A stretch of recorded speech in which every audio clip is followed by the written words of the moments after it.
We are in the middle of a series on the topic of faith. And we have been learning about the topic of faith by studying people who had faith. And if you were with us last week, we looked at Abraham's story. 4,000 years ago, God made some audacious promises to a guy by the name of Abraham. He promises Abraham, even though he was 75 years old, even though he had no children, he said, you're going to be the father of so many kids, you can't even count them, that those kids are going to go to bless the entire world. They're going to become a great nation.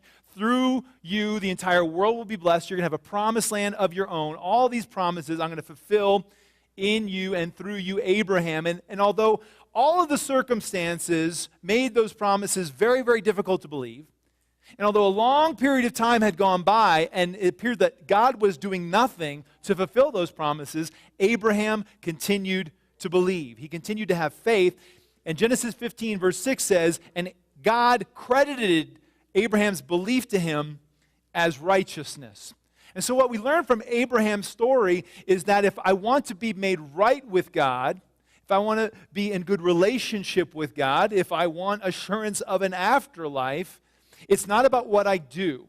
I can't earn God's love. I can't earn God's favor. But what God values more than anything is faith, belief, when I take Him seriously.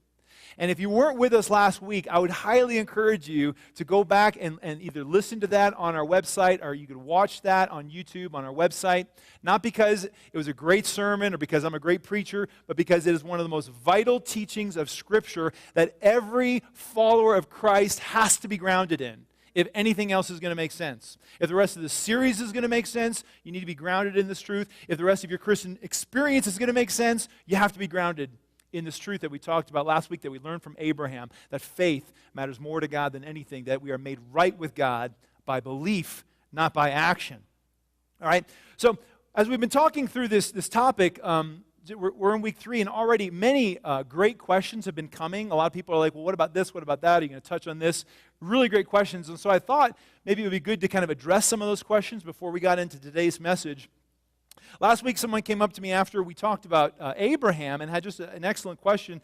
They basically said, Abraham got everything God promised him because of his faith. His faith paid off. What happens when things don't work out?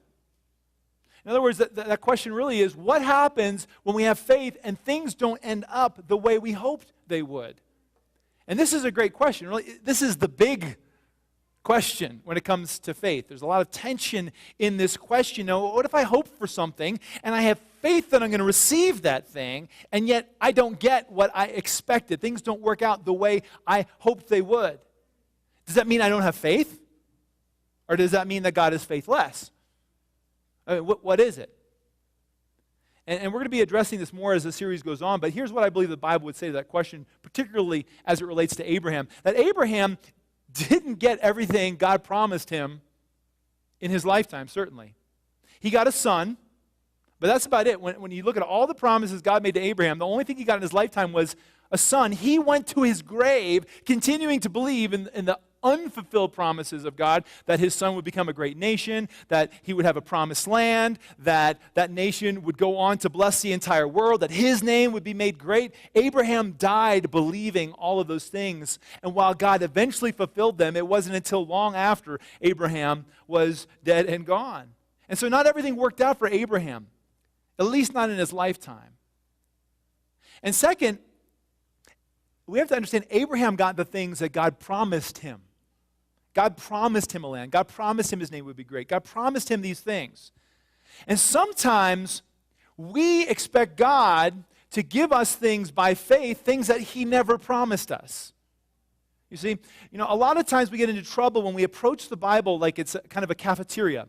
And you know how you're going through the cafeteria line, there's some things that you like, and then there's the vegetables, and maybe you don't want the vegetables, but you just want the pudding, or you just want, the main entree or whatever. Sometimes we approach the Bible like that, and we find the verses that we really like. Like, I really like that one, it's in Jeremiah something or other, about God's got plans for me, to prosper me, to give me hope in the future. I like that one. I'm going to put that one on my tray. I'm going to claim that one a lot. And I love the one about God loving me regardless of anything, and grace, give me some more of that extra portion of grace.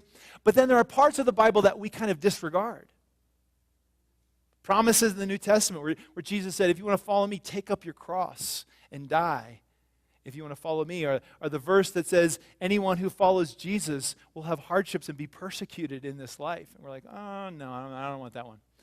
And so a lot of times we think that, a life with Jesus just is going to end up to be this like, oh, my life is going to work out now, when God never promised us that. Following Jesus isn't a ticket to an easy life. But faith means I'm willing to trust God despite the circumstances of my life. Even when God acts in a way that I don't understand or in a way that I don't agree with, I'll continue to trust him. And that was certainly Abraham's experience. That things didn't always work out the way Abraham wanted or in a time that Abraham wanted, but he continued to believe. One other question. I was actually doing devotions with someone from Newday this week, and we were reading our Bibles together, and we got to 1 Corinthians 13, and someone asked this. I said, and now, it says in 1 Corinthians 13, and now these three things remain, faith, hope, and love, but the greatest of these is love. And so the question was, well, we're saying God values faith more than anything, so how can we say God values faith more than anything when 1 Corinthians 13 says the greatest of these is love? I'm like, oh, that's a good question. All right. Well, in the context of 1 Corinthians 13, especially the latter half of 1 Corinthians 13, where it's comparing faith, hope, and love, what Paul is saying is that there are some things that we need in this life, but once we get to heaven, we're not going to need them so much anymore. Namely, faith and hope. That when we get to heaven, and that's what Paul is talking about, now we see, dimly, but then we're going to see clearly and all these things. When we get to heaven, we're not going to need faith or hope. All of the promises will have been fulfilled. We'll see God face to face. We're not going to need to have faith in him because there he's going to be. All our promises will be fulfilled, but we will always have love. Throughout all eternity in heaven, we will always continue to love God, to love one another. And so Paul is kind of contrasting the enduring nature of these three things, and he says the greatest, the most enduring of them all is love. But in this life, while love is certainly important, and we'll get to that this fall, faith is the thing that he values most. Great question. So please keep them coming. If you've got something on your mind, you want to email me or just talk to me after a message or hand me a piece of paper with a question on it. I'd love to get to it either in a message or in maybe a separate Q&A time. But now, I have got a question for you. What do you get when you start a church and from the very beginning you throw God out? What if you start a church and you just say, you know what, we want everything a church has, but we just don't want God? Well, you get an atheist church. And that may sound like an oxymoron to you, but this is a growing trend in Western Europe and in the U.S., atheist churches. For instance, in London, 2 comedians started an atheist church recently, and they didn't do it to mock Christianity or to mock any kind of religion or to mock God. They did it simply to provide a place of belonging with some of the old rituals of church just for people who don't have faith, don't believe in God. They call it a friendly community gathering for like-minded people. They meet once a month on a Sunday morning, and for their very first gathering, they expected to have about 20 people show up. 200 people came. The next meeting, 300 people came. The thing has been growing. People love it. And so the question is, are atheist churches kind of a trend of the future? Is this a window into the future, or is this kind of a passing fad? A church that has the singing and the community and the motivational talks. Just no God. We just don't believe there is a God. And as I thought about atheist churches, it made me realize, and I think we'll all agree, that atheist churches are probably a bit more common in our culture than we'd like to believe. Craig Rochelle, pastor, recently wrote a book, and it was called, here it is. It's called, I don't know if you can see that, it's called The Christian Atheist, Believing in God, but Living as Though He Doesn't Exist. Believing in God, but living as if He doesn't exist. And the title of the book kind of says it all. Most of us in the room would probably align ourselves as, Christians, Christ followers. I know some of us are probably still on the fence, still investigating, still trying to figure out whether you want to follow Jesus. And if that's the case, then we're glad you're here. This is a safe place. But most of us would probably consider ourselves to be followers of Jesus, that we believe that Jesus is the Son of God. We believe the Bible is an inspired and authoritative book. But if we're honest with ourselves, so often we live as though God doesn't exist. I'm going to be talking about this today, and I may make general statements. I don't mean to say that all of us in the room are a bunch of atheists or we have no faith. I know so many of us are exhibiting faith. I'm going to be talking about trends that I exhibit, that I've seen in others, that I think all of us are susceptible to, that at times we live and we make decisions as though God doesn't exist. For instance, there are times when we think and we act as if it is all up to us. There are times that we make decisions, important decisions in our lives, as though God has no concern with how we make those decisions, and we never even really consult Him or His Word. That we interact with other people in our lives as though God isn't present and isn't keeping an account. We spend money as though God doesn't care or have an opinion about how we spend money. Or we worry as though God can't and won't move in our lives. I mean, so often, if we're honest with ourselves, we live like Christian atheists, people who believe in God but live as though He doesn't exist. And this is a condition that's more common than we'd like to admit. I mean, we've all probably seen the statistics. 94% of Americans would say that they believe in God or a higher power, and most of them call themselves Christians. But if you look at the way we live as a nation, you'd say, well, how are you demonstrating that with your life? It's though there were no God. We do whatever we want. We live as though we are our own God. I will determine what is right and what is wrong. I'll make my own rules. I'll run my own life. Probably you've heard the statistics that compare born-again Christians, people who say, I am a born-again Christian, I have the Holy Spirit living in me, and those who wouldn't consider themselves to be born-again Christians, and you see that the same percentage of both groups are living the same lifestyle. Both groups are having, in the same percentage, are having sex before marriage, are viewing pornography, are living ungenerous lives, swearing, whatever it is, on and on. Christian atheists. We believe in God, but we live as though He doesn't exist. I remember the first time someone asked me this question, it was years ago. Someone asked me this question, they said, what would happen if the Holy Spirit was suddenly removed from your church, Newday? Would anybody notice? I got to tell you, that question kind of sent chills down my spine as I began to wonder, would anybody notice? Because I have to admit, at times, running a church can become so much like running a business or any other organization, that you could structure things so tight and so smooth and create a machine that will just run on itself, that if the Holy Spirit were suddenly removed, it would keep running and nobody would notice. And I decided in that moment that I don't ever want to lead a church like that. And I don't want to live as a Christian atheist, even though I find myself doing it more often than I'd like to admit. Author Brennan Manning had something to say on this. He gives a quote. He says this. He says, the single greatest cause of atheism today is Christians who acknowledge Jesus with their lips, then walk out the door and deny Him by their lifestyle. This is what an unbelieving world simply finds unbelievable. The Christian atheism is the antithesis of true faith, of what true faith looks like. And so today we're going to look at faith from a slightly different angle than we did last week. Last week we talked all about faith and all about belief, and that's the only way we can make things right with God. And what we're going to talk about today does not at all nullify that, but we're building on what we talked about last week. We're going to see that while it is all about belief, that there is a true belief and there is a false belief. There is a real faith and there is a pseudo-faith.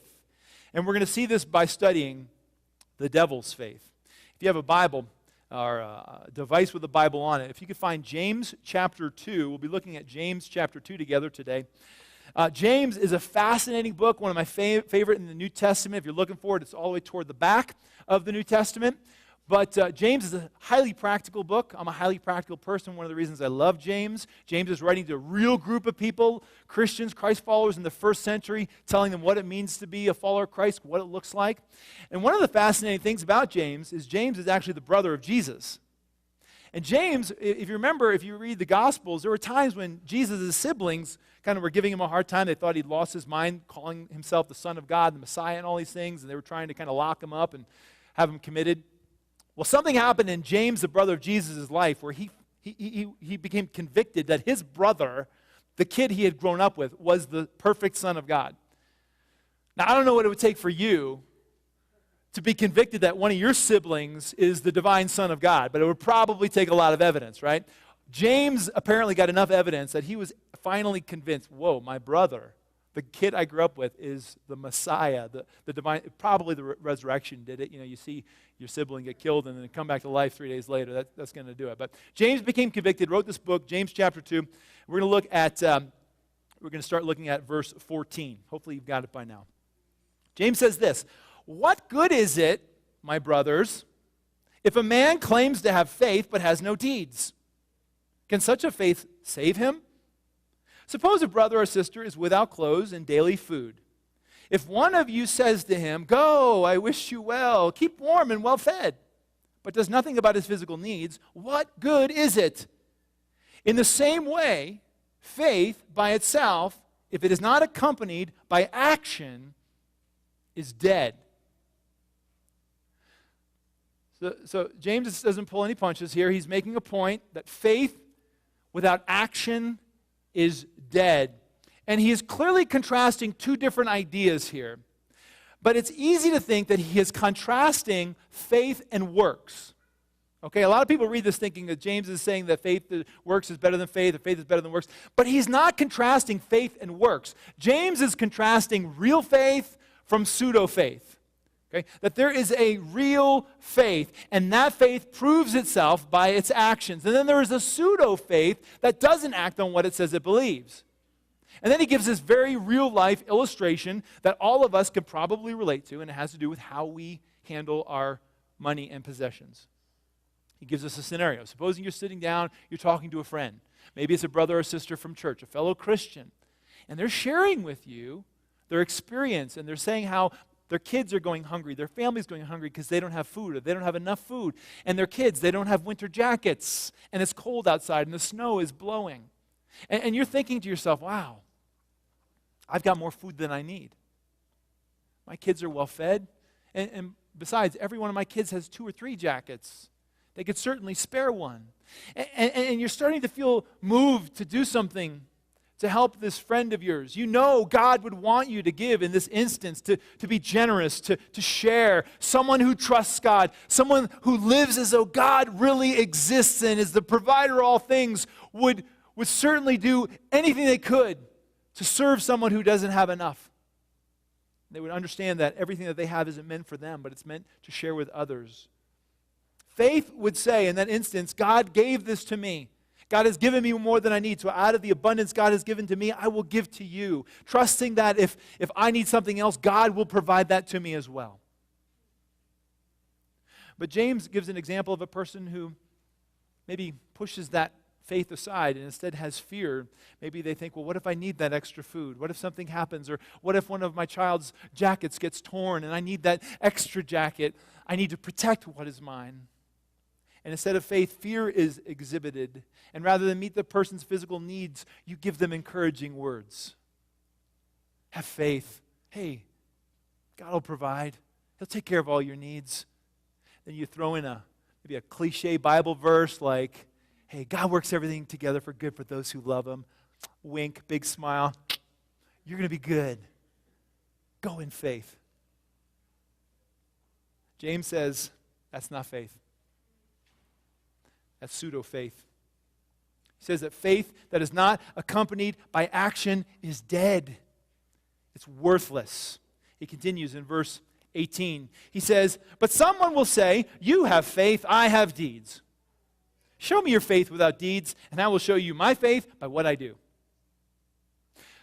So again, James here is contrasting two people. Maybe one, a Christian, will say, "Well, I have faith. I don't need works. Maybe they just got done reading Romans chapter 3 and 4, the gospel there where Paul's like, believe, faith, all about that. I don't need to do anything. According to Paul, I don't need to do anything. All I need to do is believe. And then he talks about a person who says, no, I have works. And maybe this is a Jewish person who grew up on the law. And they're like, no, it's much more important to have works and to keep the law and to please God through our actions. He's saying, it's not either or. Again, we're not contrasting faith or works. What I'm saying is that they're inseparable. You can't take them apart. It's not a contrast of works and faith. They're together all the time. You can't have works without faith. If you try to have works without faith, you become a legalist, trying to do things for God without really believing Him and trusting Him. And on the same side, at the same time, you can't have faith without works. In the words of James, I love the way he says it. He says, I will show you my faith by what I do. You want to know whether I have faith? Look at my life. I'll show you my faith by what I do. And he's making a very valid point here. And I think, it's a good thing for us to kind of flesh out of the text, that we don't really show what we believe with our words as much as we do with our actions. Right? I think we all intuitively know that. I mean, if somebody continues to tell us something that they believe and they never act on that, which do you kind of give more credibility to? The words or the actions? Actions, thank you very much. Actions. I saw a couple people mouthing a word, maybe afraid it's a trick question. No, it's not. Yeah, we put more credibility, give more credibility to people who act on their belief, not their words. So, for instance, if I'm driving a car and there's a long bridge up ahead and it's going over this deep canyon, and I say, I trust the structural stability of this bridge. I trust that it can hold my car and I can safely drive across it. But I stop short of the bridge in fear and say, there's no way I'm driving on it, though. Which do I actually believe? That it's structurally sound or that it's not? My actions would say, I don't really trust it. Or I could say that I trust a pilot's ability and that I believe in a plane's ability to fly. But if I refuse to get on the plane because of fear, then my actions are saying more than my words are saying. I don't trust either the pilot or the plane's ability to fly. I can say I trust my spouse or I trust my teenager, but the more I try to micromanage the details of their lives or spy on them or check up on them, my actions say whether I really trust them or not. The illustrations, examples could go on and on. You get the point. But in the same way, true faith in God is shown by our actions, not by what we say, by the way we live, by our willingness to obey. I could say I believe in Jesus. I believe in Jesus. I believe He's the Son of God. I believe in God. But if I'm unwilling to do the things that He asks me to do, I don't really trust Him. Right? Actions speak louder than words. So all through the Bible, God continually says, flee from sexual immorality. So someone who trusts God will say, well, all right, He said it, I trust Him, I'm going to flee from sexual immorality. But what so often happens in our lives, particularly for Christian atheists, is we say, I know He said that, but I don't see how sleeping with my girlfriend before marriage is really hurting anybody. I mean, maybe God just doesn't really know what He's talking about. Or maybe God was saying that, maybe it was a cultural thing. We try to explain it away. Or God doesn't really care what I look at on the internet or whatever it is. We explain away sexual immorality, thus making ourselves God and saying God doesn't really know what He's talking about. And so I don't really trust Him or believe in Him the way I say I do. Or God says, live generously. God says, I want you to at least at a minimum, give away a tithe, give away a tenth of what I give to you to just kind of show that you have faith in me. But when we say, I believe in God, I believe in Jesus, I just don't think I could work that in right now. Not with my finances, not with my income, not with my whatever, my life. Then our actions are telling more about what we really believe than our words are. See, that's not faith. True faith says, God, I believe You're smarter than I am. I believe You've been around longer than me. I believe you love me more than I love me. You know what's better for me more than I know. You know the end from the beginning, that you're better than me, that you created me, that you know me. God, more than anything, I believe that you are good. And so if you ask me to do something, then I believe that that something is the very best thing for me because I trust you. Because I trust you, I'll do what you ask me to do. And if you ask me to not do something, I believe you're smarter than me and you're better than me. You've been around longer than me. And you love me more than I love me. And so therefore, I won't do that thing because that thing would be destructive and I trust you. And so I won't go there. If I really trust God, if I really believe Him, I will show it in my life more than just with words. See, the greatest visible evidence of having faith in God is being willing to obey Him, to do what He says to do, to not do what He says to not do. That's why Jesus said to His disciples, if you really love me, you'll do what I ask you to do. I will show you my faith by what I do. James now drives the point home. Verse 19, I love this. Love this verse. There's a little edge of sarcasm in his writing here. Verse 19 says, you believe there is one God.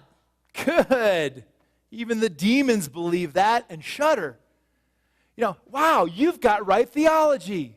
You believe the right things. What James is saying here is that right theology or right belief and how would I say it? Having dead faith can go together. I can believe all the right things and have dead faith all at the same time. And as a matter of fact, they often do go together. We've all known the person who can quote the Bible backwards and forwards, and they know every verse and every commandment in the Bible, but they are meaner than anybody you've ever met. Right? We've all maybe had one of those in our life. James says when we try to separate faith from actions, we're exhibiting the kind of faith that the demons have. And just because I know about God, just because I believe in God, just because I believe that Jesus is the Son of God, doesn't mean I have faith or that I'm following God. You know, James's point is, hello, even the demons believe. The devil knows true doctrine backwards and forward. He'll beat you in Bible trivia every time. Don't take on the devil in Bible trivia. You know, he believes that God is one. He believes the seventh day is the Sabbath. He believes that it's destructive to commit adultery. He knows that, which is why he's trying to make it so prevalent. The devil knows that God is eternal, that Jesus is his Son, that Christ is coming again. The devil knows all of this. But while he knows God is God, he doesn't trust God's ability to be God. While he knows that God has a will and a plan, he doesn't trust God's will and his plan. He thinks his will is better than God's will, that his plan is better than God's plan. And this is the devil's faith.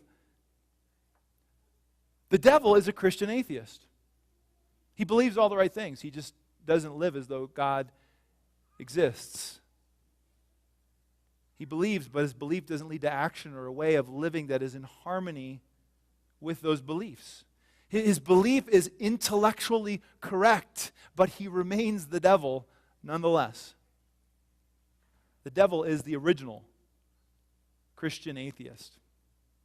And so, in my life, and I know in many Christians' lives today, we exhibit the same kind of faith. We believe in Jesus, but there are times when we just don't trust him. We believe in Jesus, but there are times we don't trust his will. There are times we don't trust his commands. There are times we don't trust his promises. There are times we don't trust his presence in our lives. There are times we don't trust his provision. There are times we don't trust his timing. You know, if you ask me to answer the question, I'll answer right. Yes, I trust him. I trust him in every area of my life. I know the right answer. But if you look at my life, so often my actions say more than my words do. Listen, God loves you. He loves me. He loves us even when our faith is weak. Even when we're living like Christian atheists, he loves us. Praise Jesus. I'm not saved by my faith. You're not saved by your faith. You're saved by God's grace. And he gets to kind of dole that out wherever he wants. But faith is what he values. He says, if you really want to take hold of all of my grace, and the more faith than you could muster, that I'm going to give you as a gift anyway, the more faith that you could have, the more grace you will experience in your life. And God is calling us to a place that when we really believe him, that when we really trust him, that we will be in a place where we can joyfully and confidently do anything he asks us to do because he believes, or because we believe he knows what he's talking about. I got to tell you, I have been so deeply moved and inspired by so many of you and the way you have exhibited faith in difficult times. And isn't that some of the most moving and inspiring stuff? Is that when you see someone in a jam, and they kind of just trust, and that your own faith is wow, I think I could trust God too because he's providing for them, or because that person is trusting. I've seen so many of you recently in the midst of overwhelming circumstances where life seems to be out of control and you don't know how things are going to work together or what's going to come together, but just living with peace and trusting that God really does exist. And because he really does exist, he's going to work things out. Right? I've been able to see so many of you in that place. I've seen so many of you with marriages that have hit times of difficulty and where most couples would throw in the towel. I've watched so many of you continue to persevere and live as though God is real and that God can do something in your marriage, and you continue to keep your eyes on him, and you don't know how it's going to work out.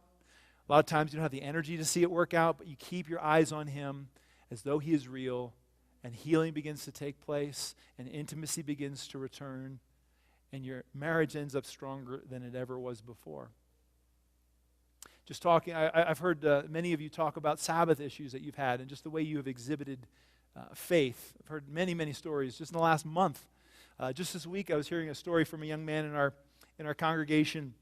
Just got a job this week, very excited about it, told the employer ahead of time, hey, I can't work on Sabbath. I'm a Seventh-day Adventist. I believe God is real, and the fourth commandment is an important part of my life to give me rhythm so I can worship him and keep the day holy. And the employer said, no problem. But as soon as that young man began to work, the employer said, hey, I'm going to need you this Saturday in the morning. That would be today.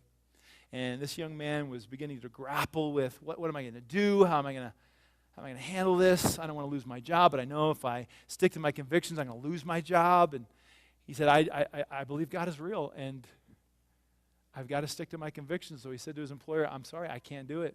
I can't do it. Had to say it several times. I can't do it. I won't be there. I'm sorry, I won't be there. And that young man is here in church today. And he said, you know what? I believe God is real, and if I lose my job, I lose my job. God can give me another one, even if he doesn't. He'll provide for me. Because he's real.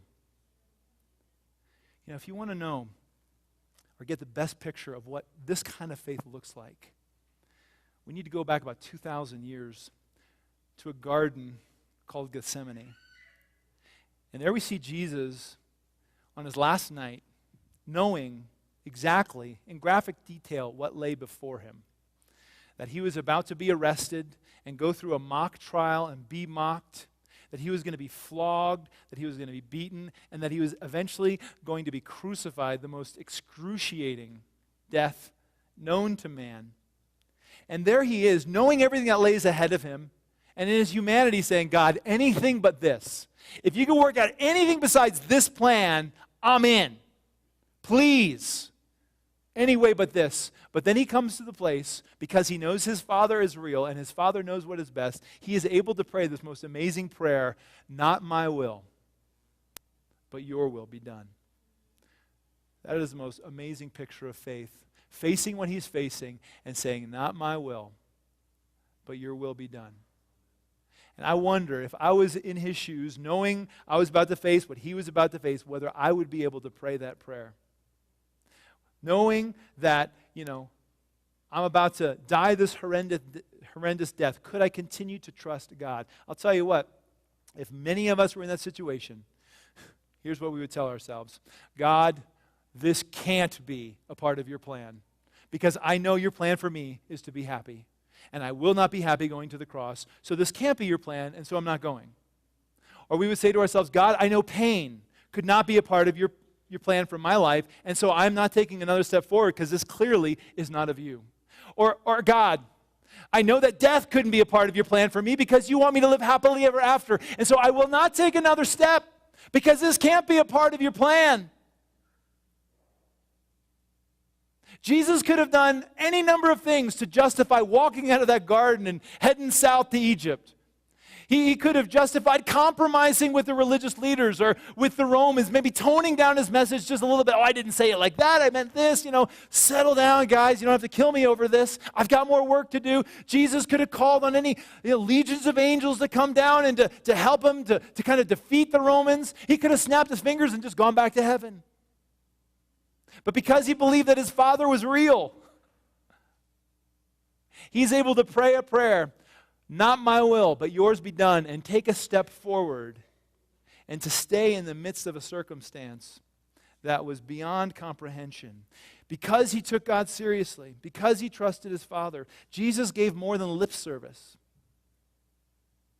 He went to the cross, and he saved us. That's faith.